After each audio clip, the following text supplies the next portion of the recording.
Il s'agit de demander Tata pour qu'il nous convainque à ce que nous parlions, nous discutions.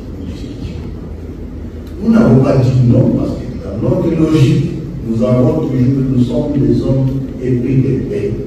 Et nous avons toujours considéré que la crise congolaise doit se résoudre par le dialogue. Le demandeur, c'est lui. Mais nous sommes aussi conscients d'un fait. Bien que demandeur, M. Tshisekedi voulait gagner du temps. Il utilise le roi comme tous les autres processus dilatoires. Vous le savez bien, c'est un escroc menteur. Et il ment tellement qu'au finish, il finit par croire à ses propres mensonges. Il se croit avoir le monopole de tout. Non. Towa n'est pas mort.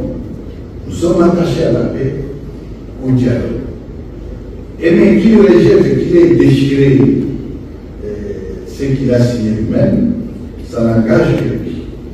Et peut-être ce qu'on pourrait dire à ce niveau, c'est que s'il ne veut pas de dialogue, les Congolais tiendront un dialogue sans lui.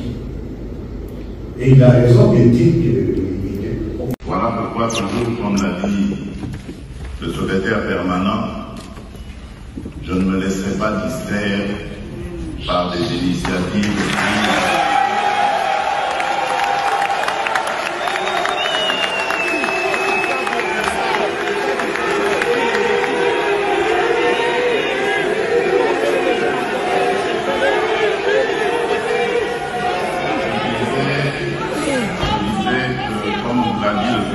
permanent.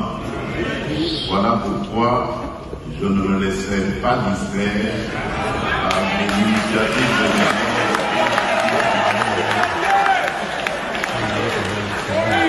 dialogue. Il est permanent et il doit l'être en République démocratique du Congo. Les Congolais n'ont pas besoin de facilitateurs pour parler.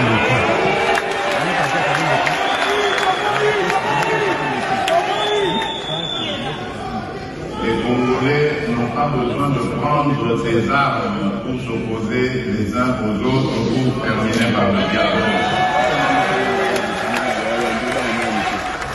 Les Congolais ont démontré qu'ils sont démocrates, qu'ils sont engagés pour la démocratie et l'état de droit dans leur pays.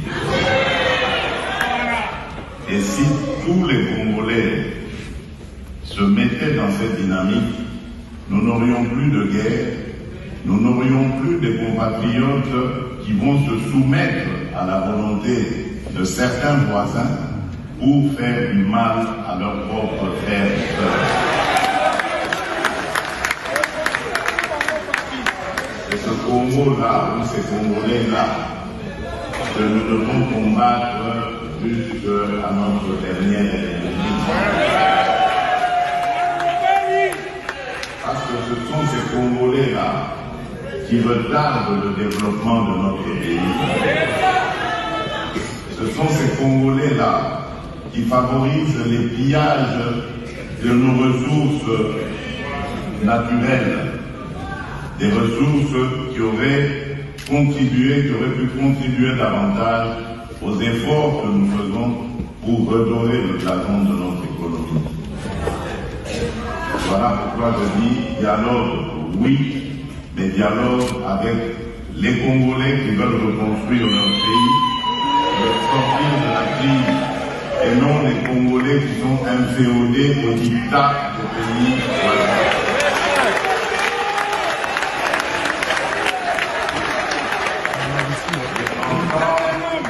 Garant de la bonne marche de nos institutions, garant de la cohésion nationale, il n'arrivera jamais de dialogue en dehors de ma propre initiative.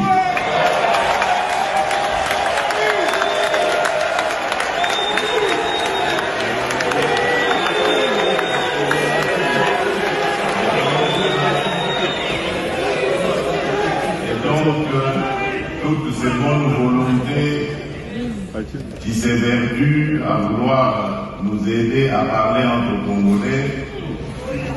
C'est bien, merci pour ça, mais je crois qu'elles ont d'autres chats à souhaiter.